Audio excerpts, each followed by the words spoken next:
I'm here today on a beautiful stretch of the River Wye, just below Ross-on-Wye, and my plan of attack was going to be to fish a big stick float down the middle of the river and hopefully, well, catch anything. The problem here is that there'll be a few bleak that's going to interfere with my fishing. You've got to feed those off. And then later on in the session, there's a barbel hole across on the other side of the river, so I was going to fish a big feeder into the barbel, chub, anything. So hopefully later on, catch some big fish. But we've got a bad forecast today, but it seems okay at the moment. The wind's whistling a bit, but it really is a wonderful looking stretch of river. My basic rig for today for stick float fishing is starting with the hook. I've got a Camasan B611. It's a fairly strong hook, but quite small. The fish are fairly wary. It's summertime. The level's probably normal summertime level, but the water's clear and fish can see hooks, so you have to be careful. Then I've got a 2 3/4 pound breaking strain line. It's 013, a high-tech line. Don't worry about using high-tech lines. If you've got a nice soft rod, which I have here, you can get away with using a high-tech line. Once again, the fish don't see the line so easily. I've got the actual float is 8 number 4. It's a lignum stick with a shoulder on it, so I've got 8 number 4 shots equally spaced down the line. Equally spaced so it drops through the water. Look, they're 8 number 4s, non-toxics. And then the stick float itself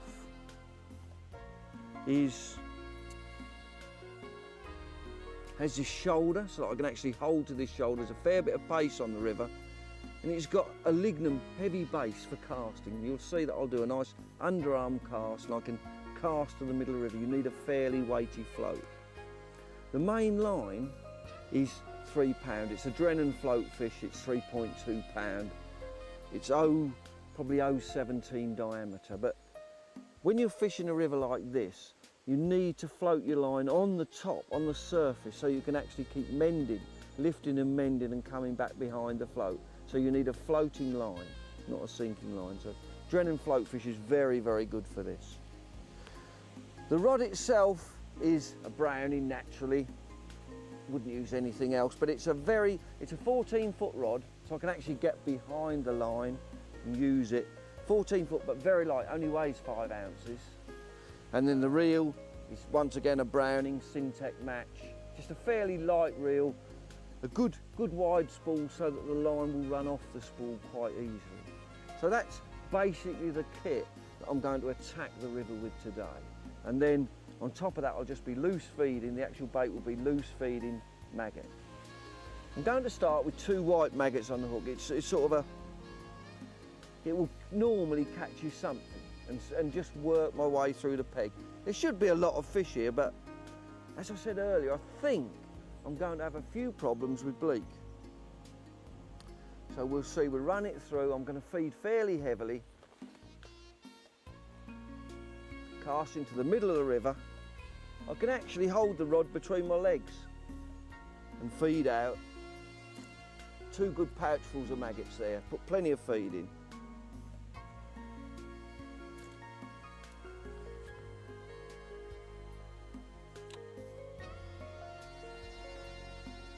Small fish straight away. I said I'd have this problem with bleak, and you will. It always happens at the start. That little tiny bleak. What a greedy fish that is. Took 2 big maggots. They have some massive bleak weights actually here in the winter.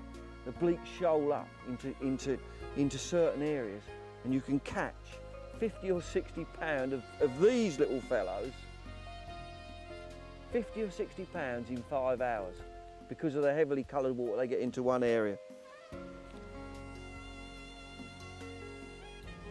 I think that was almost stuck in its throat there, so that was a problem that I was worried about, the bleak, but the matter is to just feed and feed and feed until you get those fish out of the way. Beautiful way to fish this, a stick float.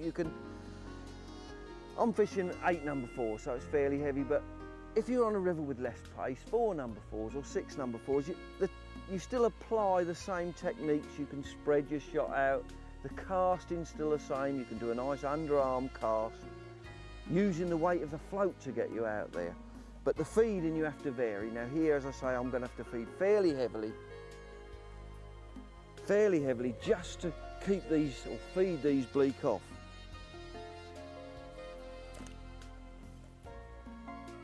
Now what I'm doing is I'm actually casting and fishing in different positions. I'm actually feeding well above where I'm fishing, because this is a fast flowing river and the bait needs to get down. You know, the maggots probably here are going to run something like 30 yards, some of them, before they hit bottom. So you have to, with fishing a river, you have to work out where the maggots are going to land, and you usually do this by where your bites are finishing up. It's ever so hard to judge, but it's usually where you're getting your most bites. Usually tells you where your feed is finishing up. So I'm getting the line behind that stick float, just running it down and hoping that a big fish is going to come in there and take it. And it'll take a little bit of feeding before they come. You can actually, if you miss a bite, you can strike and then let it run down again.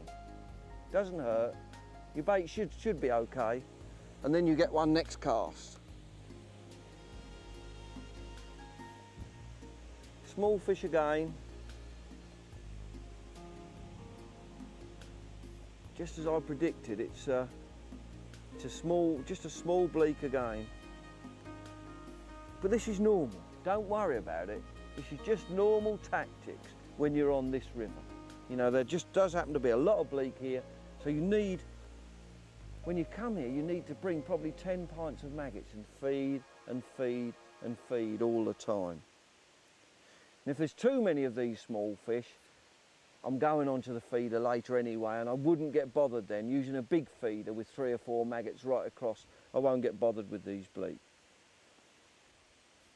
The casting technique is quite simple, but it wants to be a smooth underarm cast. You need to, first of all, flick off your bail arm, put your finger on your line there, and then hold the actual line just above the maggot, 3 or 4 inches above. And what you've got to do is actually make a sideways motion. So you need to put a little bit of tension in the tip of your rod and then swing it round. And as you swing it round, it's all a matter of timing. You then release your finger off the spool.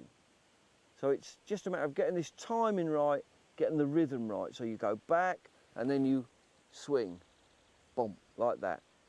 Float flies across and the shot lay out and actually drop down, further down, and then you can get behind your float, still with your finger on the spool there. You need to keep your spool open all the time, of course, because you've got a fair bit of flow there. And you can then just rest your rod on your knee, like that, leave your spool open, a big pouch full of maggots. You've got 2 hands free to fire these maggots upstream of where you're fishing. Boom. Put 1 big pouch full in there at the moment. Your float's down there, but that's probably where the maggots are finishing up. And once you get back to it, get back. Don't leave a lot of line free. Get right back, get your line behind the float so you've got some control. Look for the bite. There it is, boom, and the fish is on. A little bit better fish this time. Those maggots are definitely starting to work. Getting a little bit of extra feed in there. Feels like a small dace, but this is normal river tactics. Here it comes. Just a tiny, very small wide dace, but at least it's not a bleak this time. So we've stepped up. What we want though is its big brothers. Yeah, definitely beautiful little dace. Look at that. Lovely little fish. 2 maggots, but this is a feeding that's gradually starting to work. Feed off those bleak, try and catch the slightly bigger fish. Well, that was a nice little dace. It just proves that the fish are getting bigger. Let's just recap on that cast. Hold the line, rod in your hand and your finger on the spool reel in a nice, smooth, sideways cast. like that, and you can get to the middle of the river here quite easily. Now, rest your rod on your knee and then feed. You do need to feed quite a bit today. It's summertime, lots and lots of these bleak about, so I'm really pouching in these maggots, hoping that the big fish are going to move in.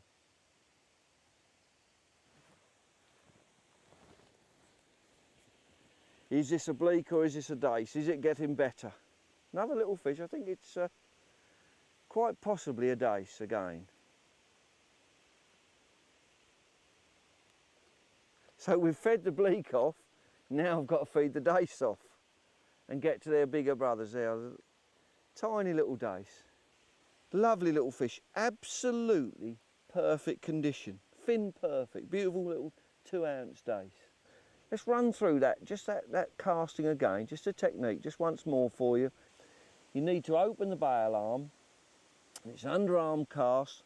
Hold your line about 3 or 4 inches above the hook and put a little bit of tension in your rod so that when you cast, you've got this tension and you can actually a nice, smooth action out into the river. And the actual shot will lay downstream of your float. And you can then leave your 2 hands, rest your rod on your knee, leaves your 2 hands free to pouch in these maggots. Come back and get behind the float, remember, get some control on it and let it run down. Hopefully we're going to start to feed these bleak off. Just running through there beautifully now, just trotting down with the pace of the river. Just going to mend the float again. Just checking it sometimes, just to check the bait, lift the bait up and let it run. And the more you can get your float downstream, then the more control you have over it. The further it goes down, you can get behind your float even more and let it run downstream.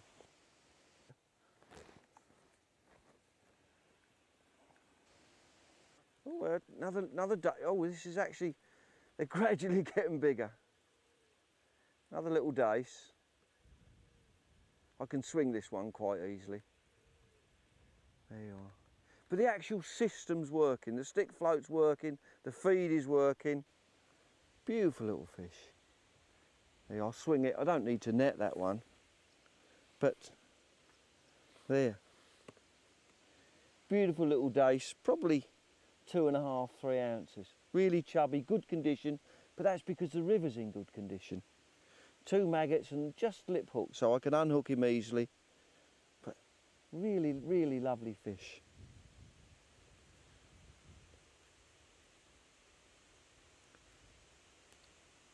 The hook out.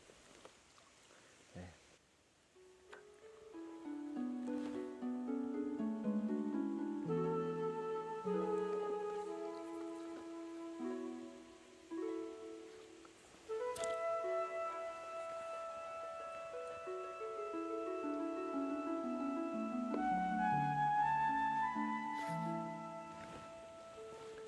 Oh, they're coming a lot better now, the fish. Actually, these fish are moving up on those maggots. That bite was well upstream. Another little dace. This is great fishing. Every cast, virtually every trot through, another fish. These are great match fish, these. There. Almost, they must be the same sort of breeding year because almost the same sort of fish as the last one. You'd think it was its brother, look. Absolutely perfect, 2.5 ounce, little fat fellow. But now they're coming every cast. And this is, when you're in a river where there's a few fish, this is what happens. And you just, as the session goes, you know, you just catch fish and catch fish. Sometimes big fish turn up, other times you just catch those little stock fish. But we've done what we wanted to do, feed off the bleak, and now the fish are just getting a little bit bigger. So it's great fun.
it's working quite well. I'm gradually feeding these small fish off, just by continually pounding out bait, running the float down. And remember, this is a low, clear river, and fish have to come up on the feed. By that, there might be some big chubs 60 or 70 yards downstream, and they've got to work up onto the feed before you can catch them. There's one location at Evesham that I fish on the Avon, and there you actually have to feed for 4 hours, loose feed casters, before you start to catch any of the really big crafty roach. That's 4 hours, and then in the last hour you can sometimes catch 6 or 7 pound of big roach on caster. They just take that little while to switch on, come up, and there's a bite then and I missed it. I'm just going to go straight back in though.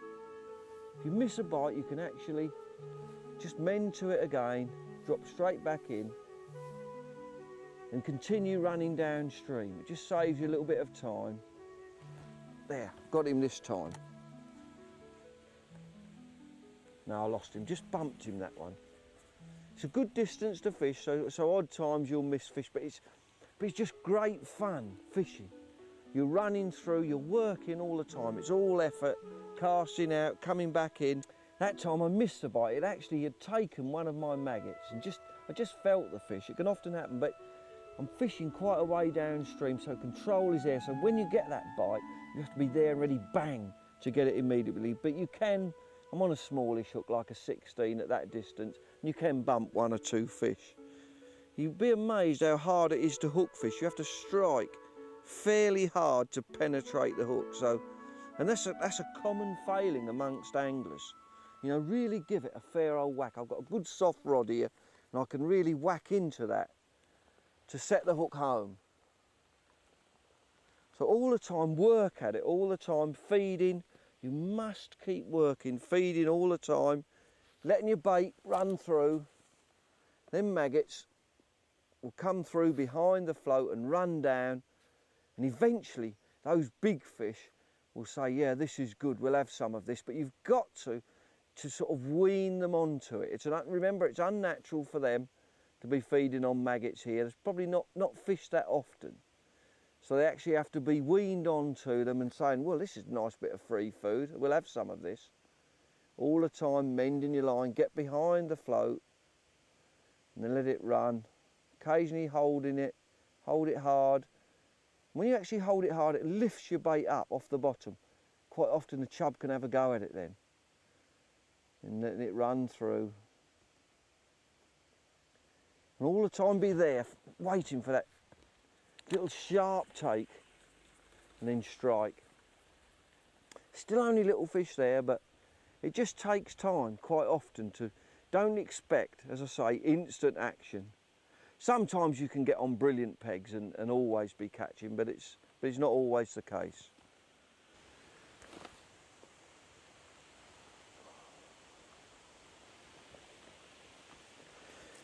Talking about feeding, on that particular match at Evesham that I fished, I actually weighed in just under 7 pound of really top quality roach just in the last hour. You know, 4 hours feeding, 4 hours without a bite, and you think most people would give up, but I knew that those fish would come on at the end. So 4 hours feeding, then the last hour I caught just under 7 pound of really, you know, roach up to 14 ounces.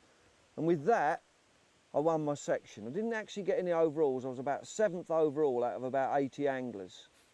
But I actually won the section and won some money. But it's perseverance and knowing what can happen as long as you, it's sort of confidence. As long as you're feeding correctly, doing everything correctly, and you know the fish are there, eventually they will come on.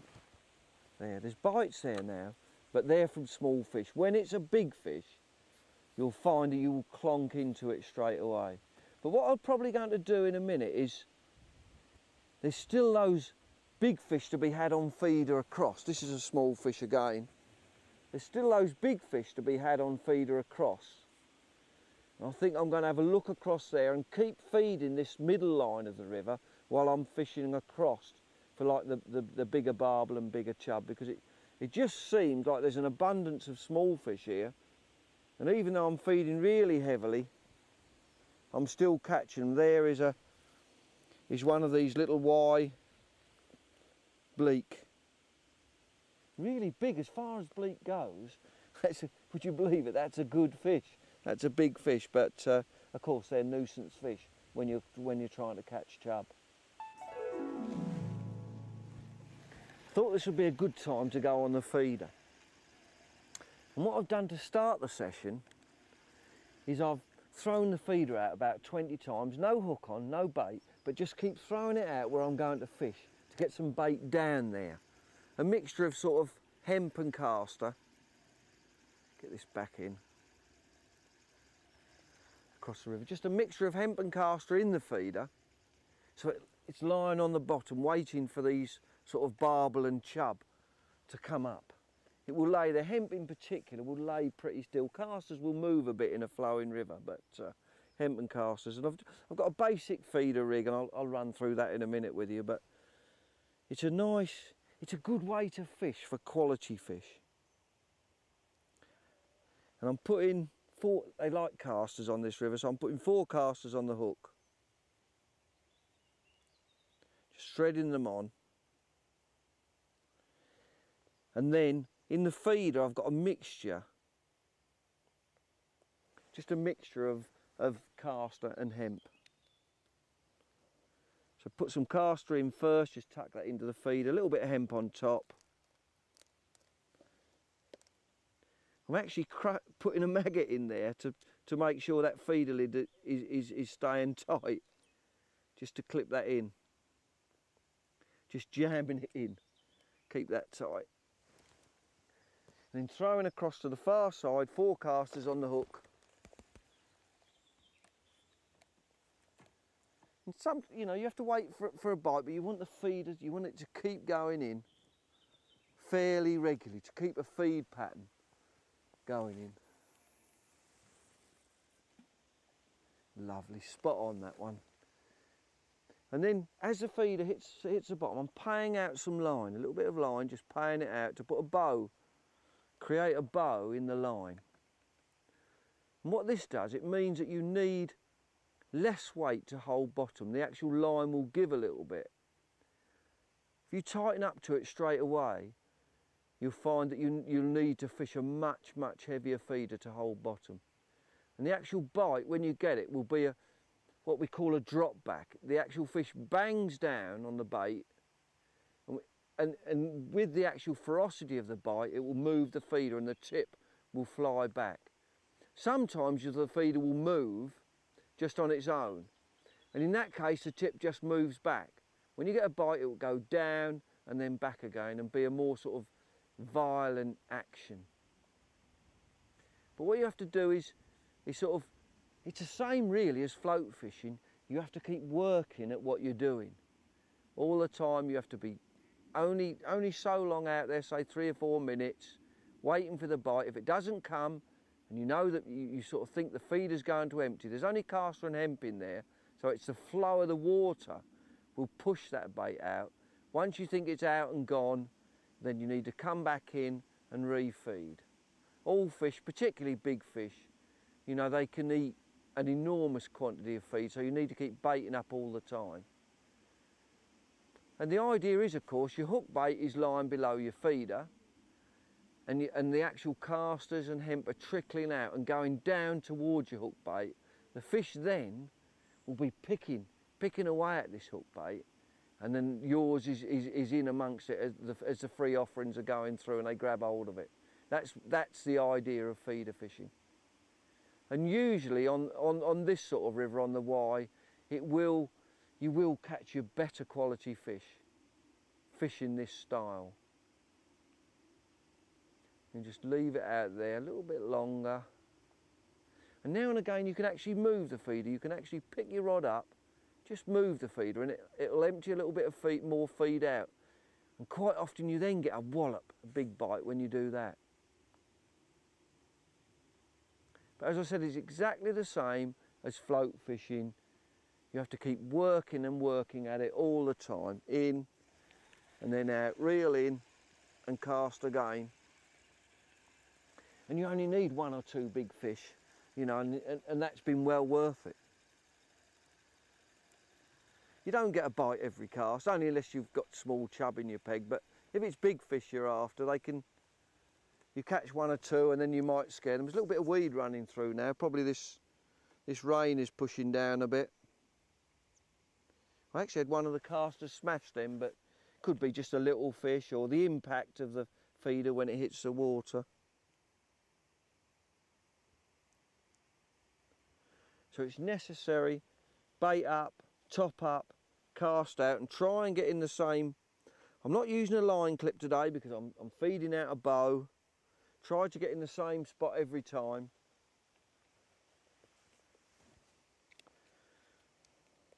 And then you'll find the fish will eventually come onto your feed. And usually the harder you work, the more fish you'll catch.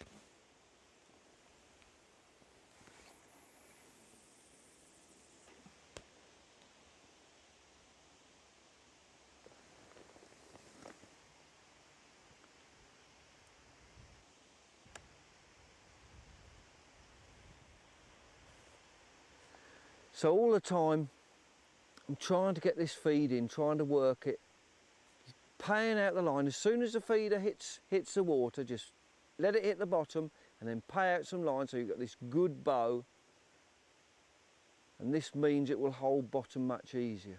What you want to do actually, I've got this feeder balanced. It's called a balance feeder so that we get this drop back bite when the fish takes. Of course it doesn't want to bounce along the bottom all the time, it wants to stay fairly still. But what I'm looking for is a feeder to be still, but as soon as a fish bangs it, for the feeder to actually move and lift. And all you have to do then when you get the bite is actually just pick up and lift into the fish. It's not a violent strike, but if you pick up, I'm using a long rod here, so if you pick up and you get straight into your fish, then you hook it quite easily. This feels like a good fish. I thought it would work coming onto the feeder. Yeah, big fish this. Really good. It's really hugging the bottom of the river. Of course, with the bait I'm fishing on here, which is like 4 casters, tends to eliminate the small fish. That is really putting a bend in this rod. But it is fantastic fishing here. When you're playing these fish, actually, would you believe this reel I'm using hasn't got a clutch on it, but I haven't got the anti-reverse on, so if the fish wants to run, I can just backwind on the fish if it really wants to go.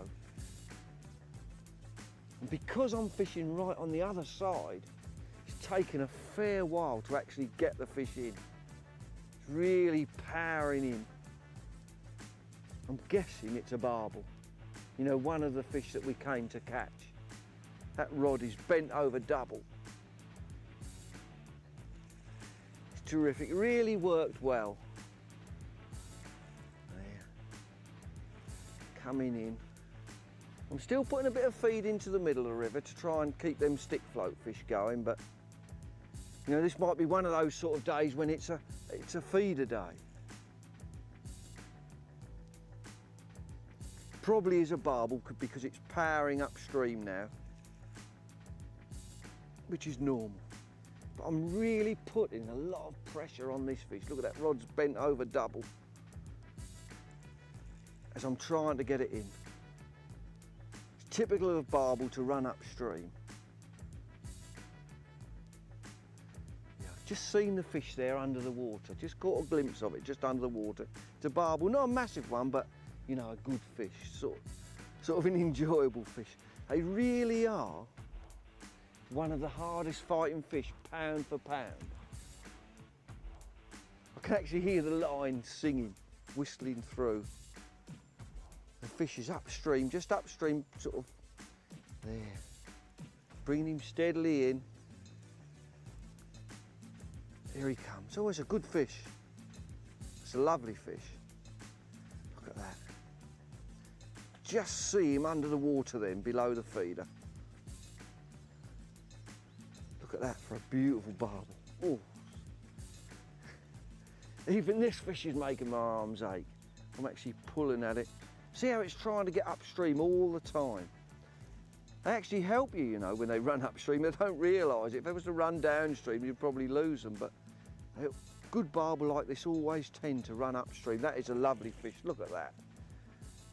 Just take my time with it. Get him on the top. I've got a fairly strong rig, and I'll run through that in a minute with you. Look there. There she comes.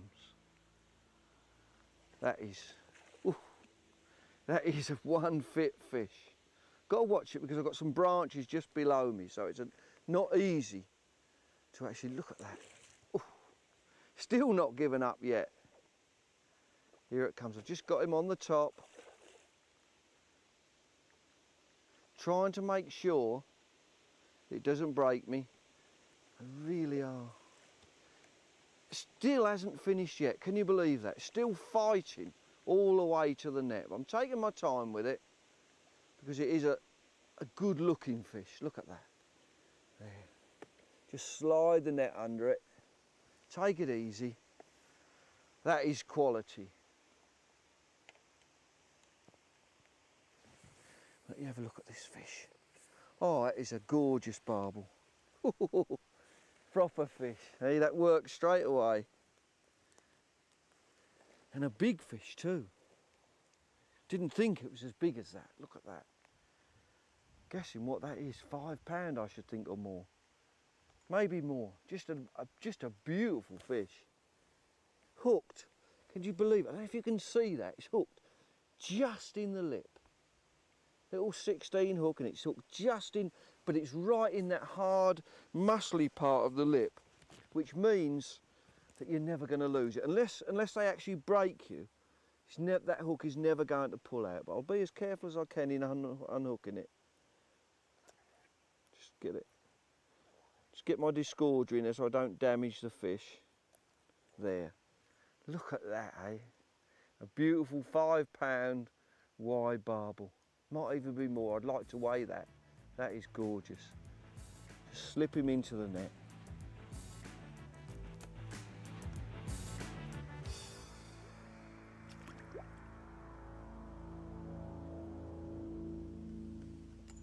That was a beautiful barbel. I'll just run through my rig that I'm using today because it's quite important how you set a feeder up. So I'm going to tell you about it in fair detail. I've not got a massive hook on. I've got a 16 Culminating N500.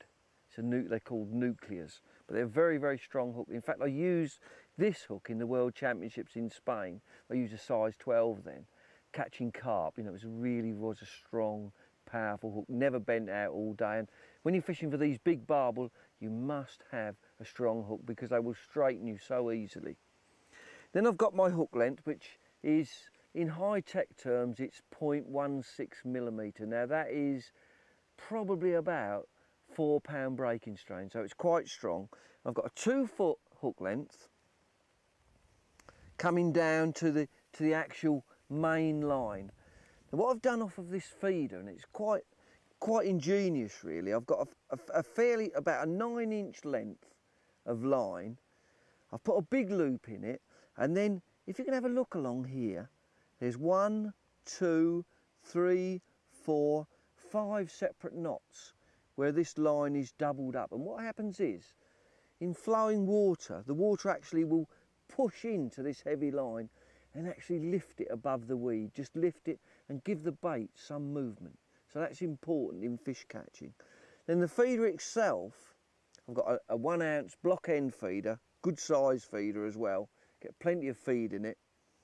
And I've put that on just a small 4-inch loop, so that will slide just those 4 inches. And in fact, if the fish really takes it violently, you almost get a self-hooking action.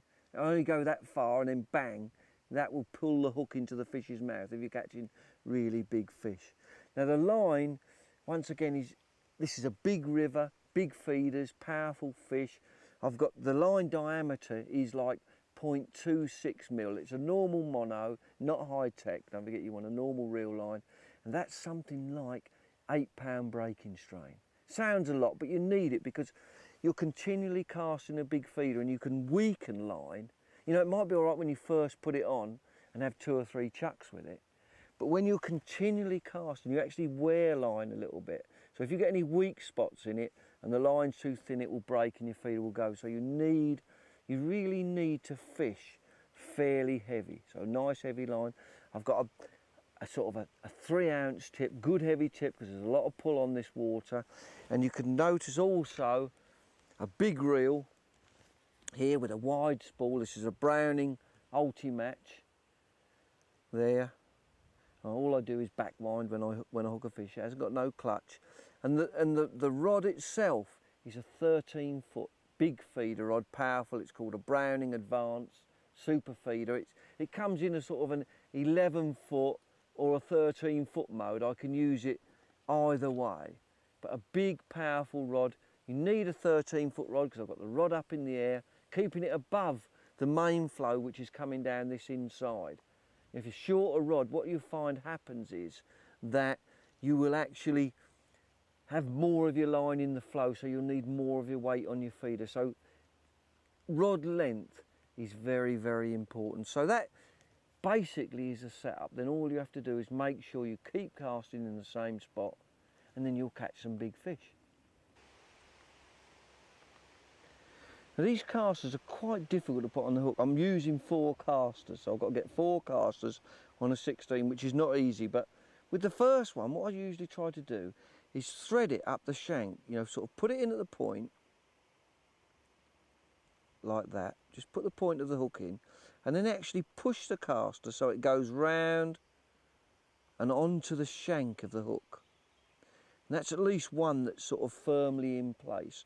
And then the other ones, what you need to do is just nick them fairly lightly through. And sometimes they don't look perfect, but these fish don't seem to mind. They're used to it. Just push them through, 1, 2, 3. Then we'll get another one on there as well. 4. As I say, it doesn't always look the best, but to them fish, it's just like a bunch of casters, and bump, in they go and grab it.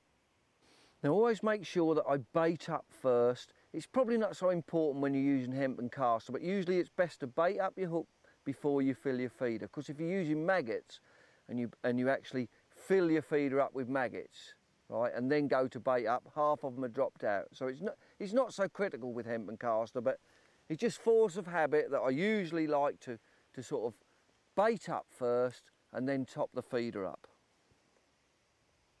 Half hemp, half caster. Probably I'm going a little bit more caster than I am hemp. Plug it in and seal it up with that cap. 4 casters on, and then try and get it out in the same spot as I said every time. And you'll find the fish will eventually come on the feed.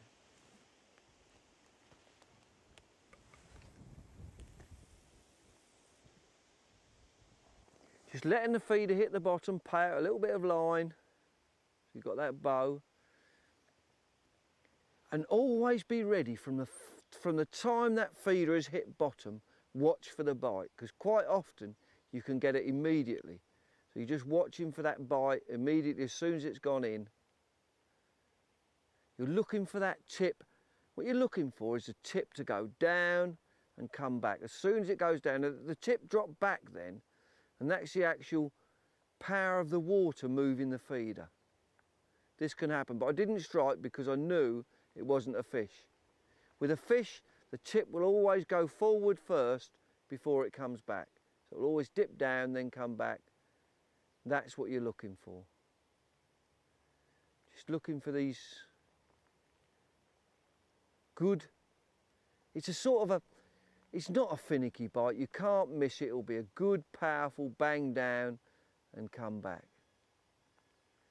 And virtually the fish will almost hook itself.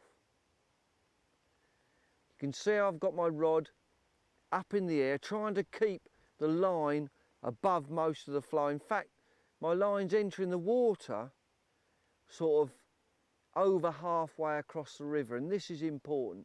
If you had your rod down low in this sort of current, your feeder would just be pulled out of position all the time. It's important your rod position. I'm facing downstream, looking for that drop back bite, but with the rod right up in the air. You can actually connect with the fish much easier like this. Because you've got less line in the water, when you do get the bite, you can be straight through to the fish.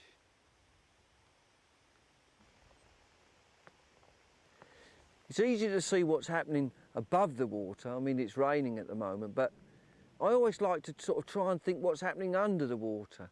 And as I explained the feeder setup, you've got your feeder, then you've got those knots below that feeder, which is actually lifting that line occasionally, because it's good thick line, main line, and then down to the hook length with the 5 casters. And what's happening is the pressure of the water will be pushing those casters, pushing that hemp out and down towards your hook bait. So the fish is there and it comes up, taking the little bits of feed, taking the casters, and hopefully it will intercept and catch your hook bait as well. All the time you have to be looking to fool the fish. You know, that's the art of fishing. I mean, fish are difficult. They're shy creatures, and you know, they're very wary. So you have to try and fool them by these loose offerings all the time into taking yours. And really, the feeder has been the best method ever designed, really, in fishing. If somebody was to say to me, that was a bite, I was too busy talking to the camera to hit that bite, and it was a fantastic bite, whack round. And because I was chatting to camera, I missed it, but it really was a beautiful bite. So it worked. The actual technique worked. I actually felt the rod on my leg as it belted back, and I missed it. So the technique works, the water flows, and as I was saying, it is the best method, because if you think about it, you've got your ground bait or your feed in exactly the same spot as your hook bait. You know, it's impossible to be any other way. Your hook bait's downstream of your feeder, your feed's coming out, and it's so precise. It's probably, you know, the best way to catch a big fish for sort of any angler. You know, no matter what level of skill you're at, as long as you can throw that feeder reasonably straight, you know, you've got the chance of catching a big fish.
Really is terrific action.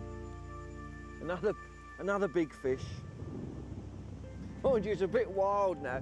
You'd think these conditions, most anglers would pack up and go home, wouldn't they? But it doesn't make any difference to the fish because they live in water. As long as you can stand it. I sometimes think they come on the feed more, you know, as it gets a bit more wild. And it is wild today. It's another good fish. Lovely. And funny enough, you can, I mean, we're here on the Wye today, but this sort of method that I'm using, which is block end feeder, you can virtually use that anywhere, you know, to catch and put a lot of pressure. This fish is still right on the far bank. You can virtually use this method anywhere, on the Thames, on the Trent, the Severn, you know, all those sort of rivers. The block end feeder will work on all these occasions. What you're doing is you're actually getting loose feed, not ground bait, but you're getting loose feed into a really tight area. And this is what helps you to catch these big specimen fish. Got to watch this fish carefully. Just below me, I've got a big bed of trees, so I've got to be careful. I'm going to try and bring the fish upstream, away from this big bed of trees. Fighting very hard though. Really feels like just like a big dead weight. Wonderful fishing. Trying to snag me this fish. Definitely another barbel. I've just seen it. Just downstream, down there.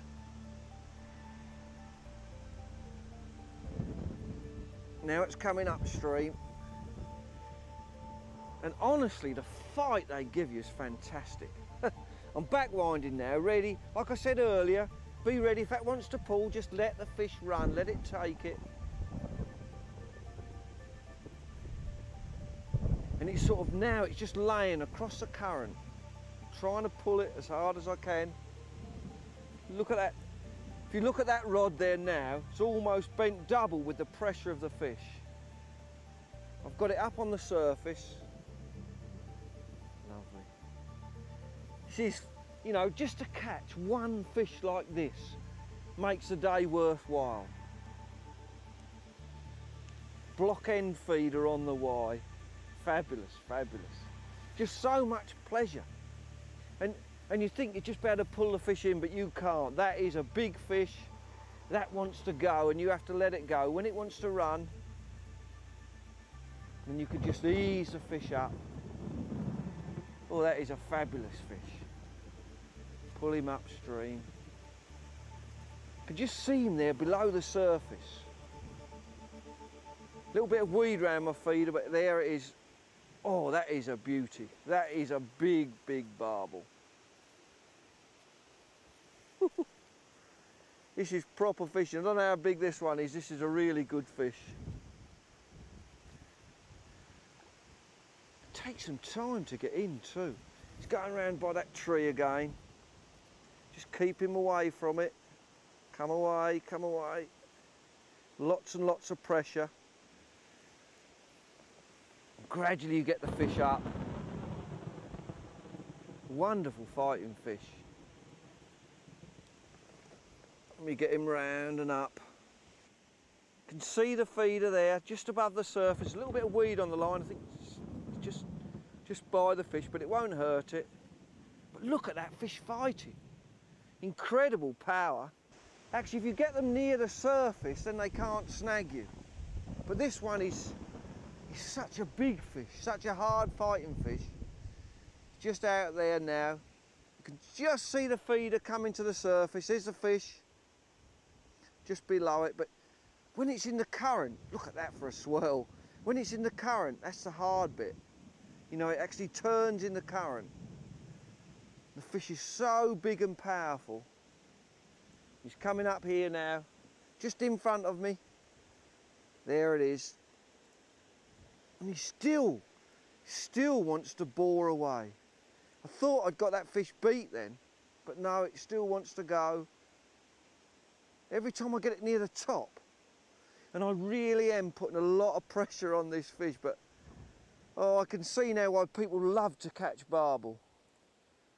They are such an aggressive, hard fighting fish. They never give up. Never give up.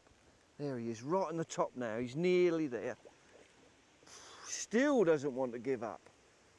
Got him. Oh, that is a beauty.